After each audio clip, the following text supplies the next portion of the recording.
बच्चों, आज हम पढ़ेंगे कक्षा 8 साइंस यानी कि विज्ञान के अंतर्गत पहला अध्याय फसल उत्पादन एवं प्रबंध।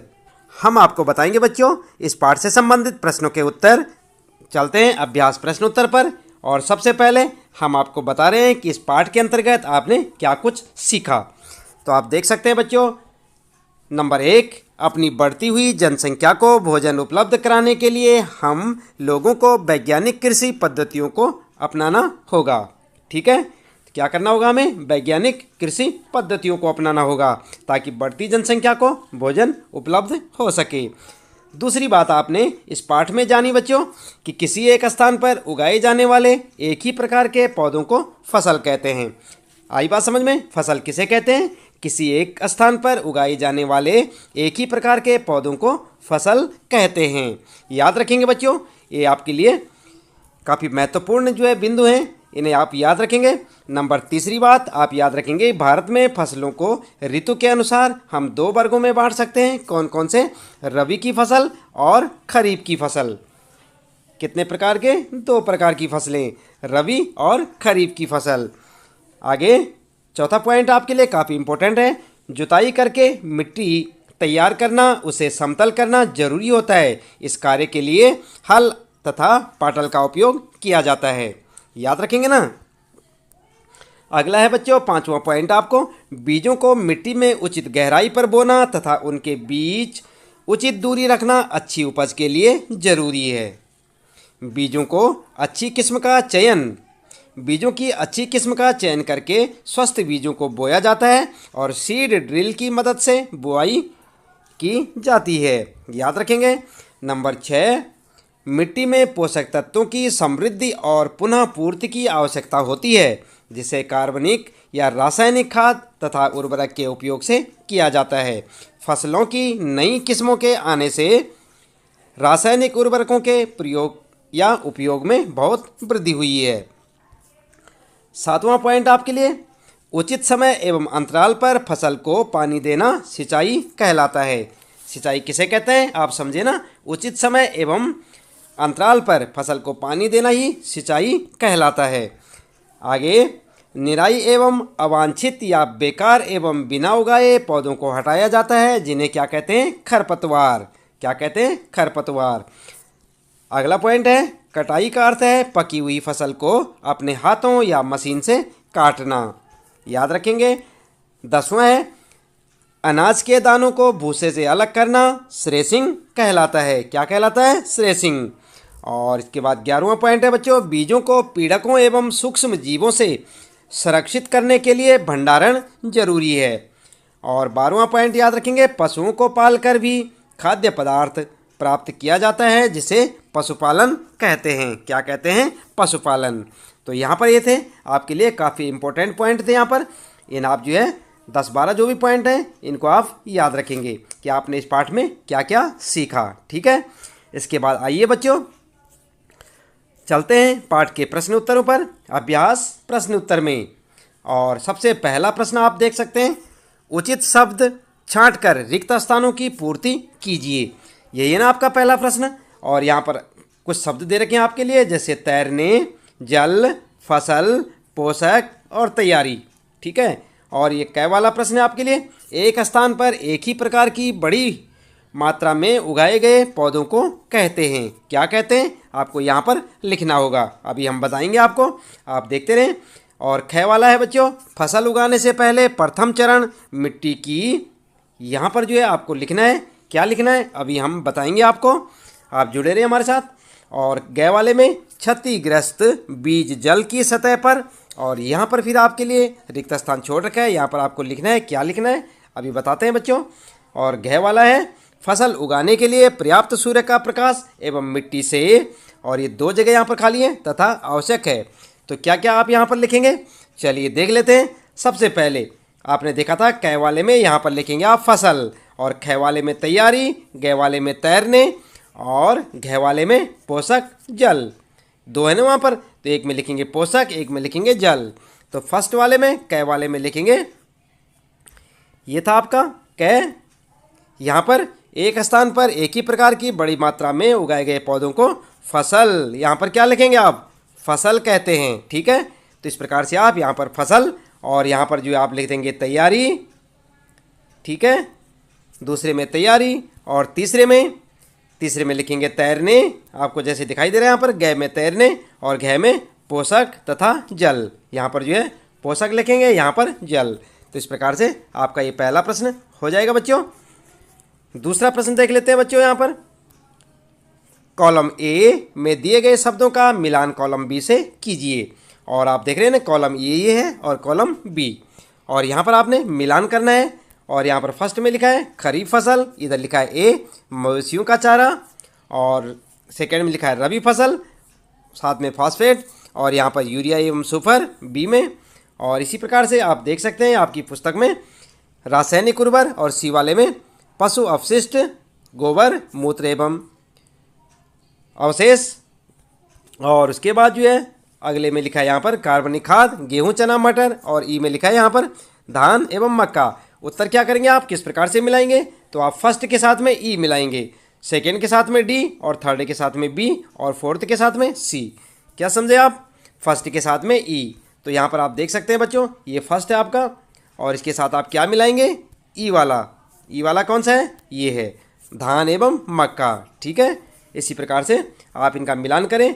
फर्स्ट के साथ में ई, और सेकेंड के साथ वाला डी, और थर्ड के साथ मिलाएंगे बी, और फोर्थ के साथ सी को मिला लेंगे, और आपके उत्तर हो जाएंगे। ठीक है बच्चों, चलिए अगला प्रश्न देख लेते हैं। तीसरा प्रश्न यहाँ पर निम्न के दो दो उदाहरण दीजिए। और किसके देने आपने दो दो उदाहरण? नंबर 1 खरीफ फसल का, और नंबर 2 रबी फसल का। तो आप जानते हैं खरीफ फसल में क्या क्या उत्पादन होता है। तो खरीफ फसल में लिखेंगे आप धान एवं मक्का। किसकी फसल होती है खरीफ के टाइम पे?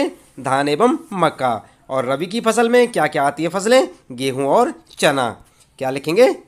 खरीफ में धान और मक्का, रबी में लिखेंगे गेहूं और चना। ये दो दो उदाहरण हो जाएंगे आपके इस तीसरे प्रश्न के उत्तर में। अगला है बच्चों चौथा प्रश्न यहाँ पर आपके लिए। निम्न पर अपने शब्दों में एक एक पैराग्राफ लिखिए। तो आपने इन पर लिखना है मिट्टी तैयार करना, इस पर एक पैराग्राफ, बुआई पर एक पैराग्राफ, और निराई पर भी एक पैराग्राफ, और थ्रेसिंग पर भी एक पैराग्राफ। यानी इन चारों पर आपने एक एक पैराग्राफ लिखना है। इनके बारे में आपने जानकारी देनी है। सबसे पहले लिखेंगे हम मिट्टी तैयार करना। तो यहाँ पर जो है उत्तर लिखेंगे आप, और क्या लिखेंगे? हेडिंग डाल देंगे मिट्टी तैयार करना। और फिर लिखेंगे यह प्रक्रिया फसल उगाने का प्रथम चरण है। मिट्टी को पलटने और पोला बनाने से पौधों की जड़ें गहराई तक जाकर श्वसन कर सकती हैं। पोला बनाना समझते ना आप? मुलायम और भुरभुरी हो जाती मिट्टी। ठीक है, और पोली बनाई हुई मिट्टी में केंचुओं और सूक्ष्म जीवों को वृद्धि में सहायता मिलती है तथा ये मिट्टी को और अधिक पोला कर ह्यूमस बनाते हैं। इसके अतिरिक्त मिट्टी पलटने से पोषक पदार्थ ऊपर आ जाते हैं जो अच्छी फसल उगाने में अत्यंत महत्वपूर्ण होते हैं। तो इस प्रकार से आप लिख सकते हैं पहले के बारे में पैराग्राफ, मिट्टी तैयार करना। इस प्रकार से आप पूरी जानकारी दे सकते हैं। दूसरा है बच्चों बुआई। क्या है यहाँ पर? बुआई। और बुआई में हेडिंग डाल के लिखेंगे यह फसल उत्पादन का महत्वपूर्ण चरण है। मिट्टी को तैयार करने के पश्चात खेत में बीज बोए जाते हैं। उचित दूरी एवं गहराई पर खेत में बीज बोना बुआई कहलाता है। ठीक है, बुआई क्या कहलाता है? उचित दूरी एवं गहराई पर खेत में बीज बोना बुआई कहलाता है। बुआई के लिए अच्छी गुणवत्ता किस्म के साफ एवं स्वस्थ बीजों का चुनाव करना जरूरी होता है। उचित बीजों को चुनने के बाद उन बीजों को उचित गहराई तथा उचित दूरी पर बोना चाहिए ताकि प्रत्येक पौधे को पर्याप्त हवा, प्रकाश यानी कि ताप, खनिज एवं पानी मिल सके। बुआई के लिए निम्नलिखित विधियों का उपयोग किया जाता है। और कौन कौन सी विधियाँ? यहाँ पर देख सकते हैं आप, परंपरागत औजार विधि और सीड ड्रिल से दोनों प्रकार से बुआई की जा सकती है। तो इस प्रकार से आप अपना उत्तर लिख सकते हैं यहाँ पर दूसरे के बारे में। ख यानी बुआई पे एक पैराग्राफ। अगला है बच्चों निराई। और निराई पर आप क्या लिखेंगे? हेडिंग डाल देंगे खरपतवार हटाने को निराई कहते हैं। किसे कहते हैं निराई? खरपतवार हटाने को क्या कहते हैं? निराई। निराई नहीं करने से खरपतवार जल, पोषक एवं तत्व आदि ग्रहण कर फसल की वृद्धि को प्रभावित करते हैं। फसल उगाने से पहले खेत जोतने पर धूप के कारण खरपतवार मर जाते हैं और मिट्टी में मिल जाते हैं। खरपतवार हटाने का सबसे सही समय फूल एवं बीज बनने से पहले होना चाहिए। खरपतवार को हाथ, खुरपी आदि की सहायता से हटाया जा सकता है। आप देखते हैं ना कई बार खेतों में जो हमारी फसलें होती हैं उनके बीच में घास, जंकाड़ या बेकार की वस्तुएं जम जाती हैं, या बेकार के जो पौधे जम जाते हैं उन्हें क्या कहते हैं, उनको हटाना ही खरपतवार का नाश करना कहते हैं, या खरपतवार कहते हैं उन सबको। उन्हें आपको हटा देना चाहिए खेत के बीच में से। जो फालतू फसलें होती हैं, फालतू चीज़ें होती हैं, उनको हटाना ही खरपतवार को हटाना। और यहाँ पर स्रेचिंग है, चौथा लिखेंगे आप घ वाला स्रेचिंग। खेतों से काटी गई फसल से बीजों या दानों को भूसे से अलग करने के प्रक्रम को स्रेचिंग कहा जाता है। किसे कहा जाता है? बीजों को या दानों को भूसे से अलग करना क्या कहलाता है? स्रेचिंग। स्रेचिंग करने के भी कई तरीके होते हैं, जैसे छोटे खेत वाले किसान अनाज के दानों को पटक कर या विनोइंग द्वारा अलग करते हैं, और बड़े खेत वाले किसान कंबाइन मशीन का प्रयोग करते हैं। आपने देखा होगा धान या गेहूं की फसल जब कट जाती है उसके बाद किस तरह से बीजों को अलग किया जाता है, तो उसे क्या कहते हैं? स्रेचिंग। ठीक है, तो इस प्रकार से आप लिख सकते हैं बच्चों चारों के बारे में। एक एक पैराग्राफ आपने लिखना था यहाँ पर। और कौन से चारों बारे में? यहाँ पर आप देख सकते हैं मिट्टी तैयार करना, बुआई के बारे में लिख सकते हैं, निराई के बारे में लिख सकते हैं, और स्रेचिंग के बारे में यहाँ से लिख सकते हैं। पांचवा प्रश्न है बच्चों, स्पष्ट कीजिए कि उर्वरक खाद से किस प्रकार भिन्न है। क्या लिखना आपने? जो उर्वरक है ये खाद से किस प्रकार अलग है। खाद और उर्वरक में अंतर आपने बताना है। उत्तर में लिखेंगे सबसे पहले खाद। खाद क्या होती है? नंबर 1, खाद एक प्राकृतिक पदार्थ है जो गोबर, मानव अपशिष्ट एवं पौधों के अवशेष के विघटन से प्राप्त होता है। इस प्रकार लिख सकते हैं। नंबर 2 लिखेंगे खाद खेतों में बनाई जाती है। नंबर 3, इससे मिट्टी को प्रचुर मात्रा में ह्यूमस प्राप्त होती है। और नंबर 4, इससे पादप या पादक पोषक अपेक्षाकृत कम मात्रा में होते हैं, और यह पानी में अघुलनशील होने के कारण इनका अवशोषण धीरे धीरे होता है। तो ये थी आपके लिए खाद के बारे में जानकारी। अब लिखेंगे आप उर्वरक क्या होते हैं। तो उर्वरक के बारे में लिखेंगे, हेडिंग डाल देंगे उर्वरक। यहाँ पर जो है हेडिंग डालने के बाद आप लिखेंगे उर्वरक एक अकार्बनिक लवण है। इसका उत्पादन कारखानों में होता है। इससे मिट्टी को ह्यूमस प्राप्त नहीं होती। इसमें पादप पोषक प्रचुरता में होते हैं। यह पानी में घुलनशील, क्या लिखेंगे? घुलनशील होने के कारण इनका अवशोषण शीघ्र हो जाता है। आई बात समझ में? तो इस प्रकार से आप उर्वरक के बारे में हेडिंग डाल के लिख सकते हैं। और यह पानी में घुलनशील होने के कारण इनका अवशोषण शीघ्र हो जाता है। ठीक है, आई बात समझ में?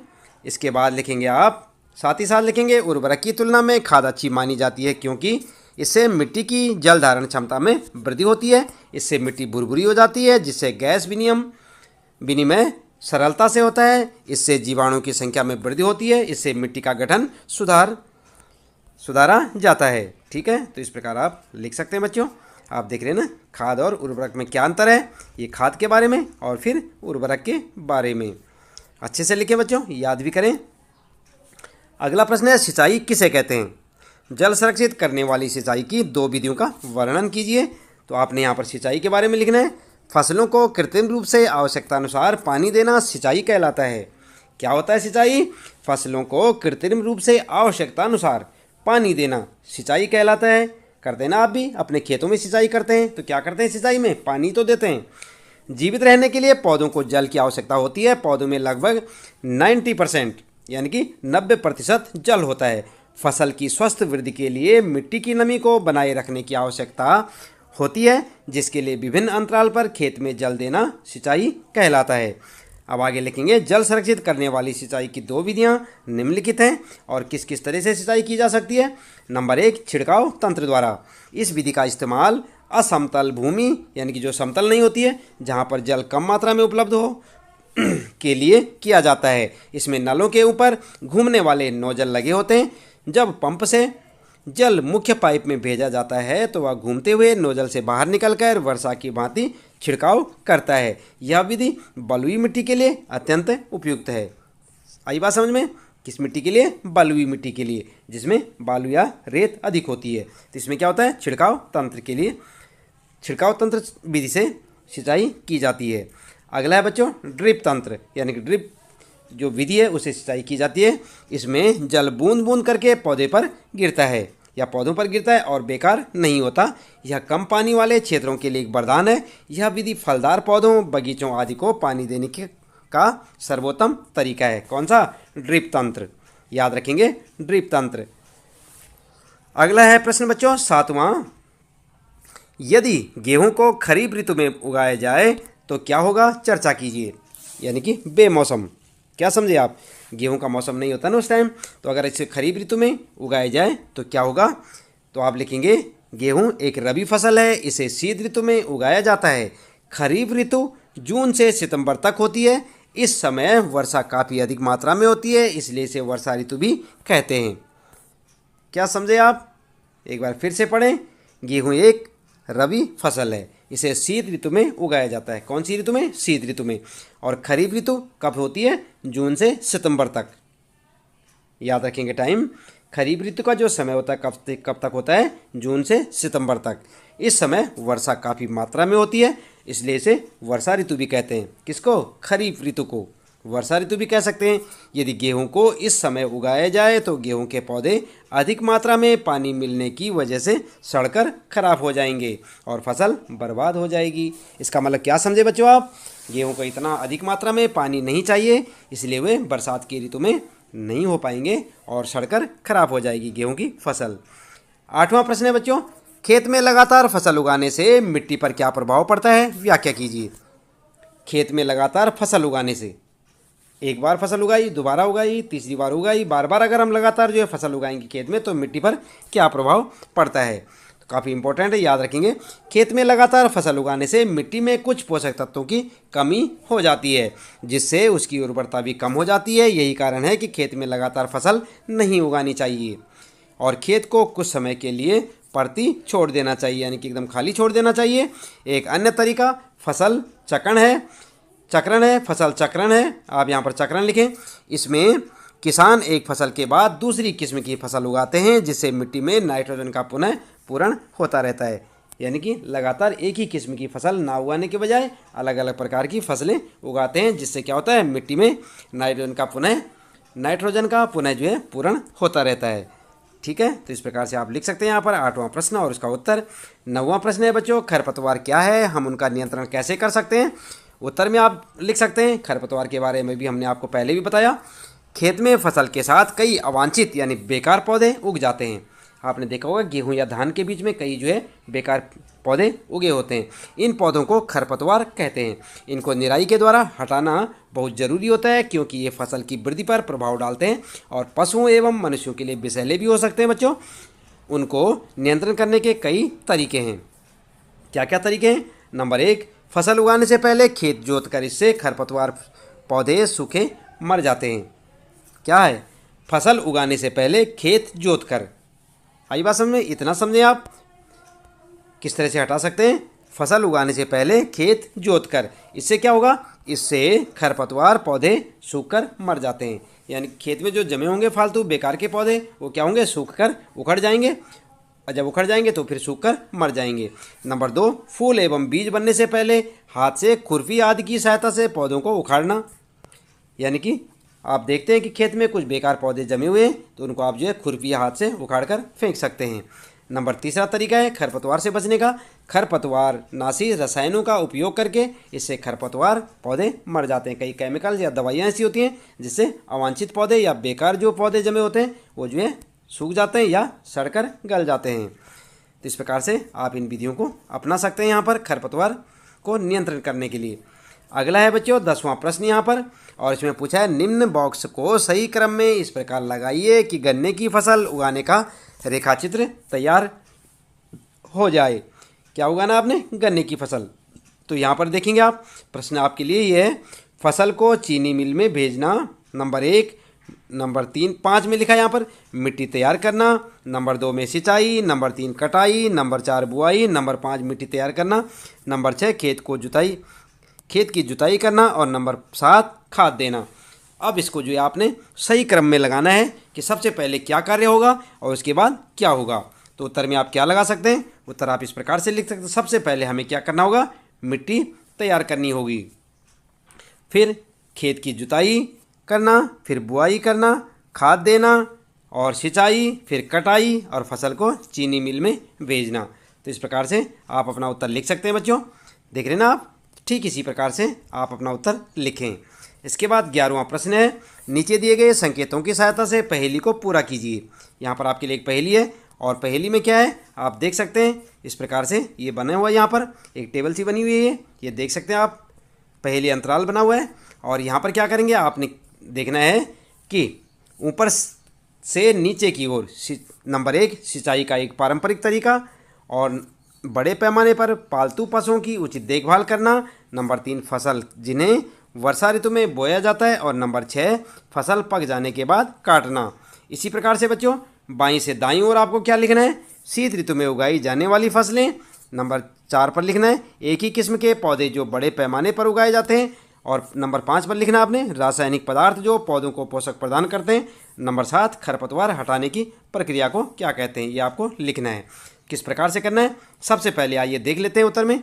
यहाँ पर जो है सिंचाई का एक पारंपरिक तरीका, तो यहाँ पर क्या लिखेंगे आप देख रहे हैं ना आप, ये तो क्या हो सकता है पारंपरिक तरीका। यहाँ पर नंबर 1 पे लिखना आपने, तो यहाँ पर रह लिखा हुआ है रह, फिर यहाँ पर लिखेंगे आप है, और यहाँ पर टे, तो क्या हो जाएगा रहट। यहाँ पर लिख सकते हैं आप रवि, यहाँ पर लिखेंगे आप खरीफ, यहाँ पर लिखेंगे पशुपालन, और यहाँ पर जो है कटाई, और यहाँ पर उर्वरक, और यहाँ पर निराई। तो इस प्रकार से आपकी ये वर्ग पहेली सॉल्व हो जाएगी। ध्यान दें बच्चों, ये आपका उत्तर कर सकते हैं ना आप। तो इसके साथ ही बच्चों यहाँ पर इस पाठ से संबंधित प्रश्नों के उत्तर समाप्त हो जाते हैं। उम्मीद है कि आपको अच्छे से समझ आए होंगे।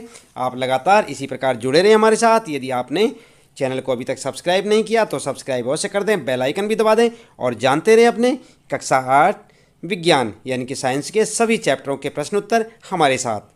तो मिलते हैं बच्चों फिर अगली वीडियो में अगले पाठ के नए नए प्रश्नों के साथ। आपका दिन शुभ हो।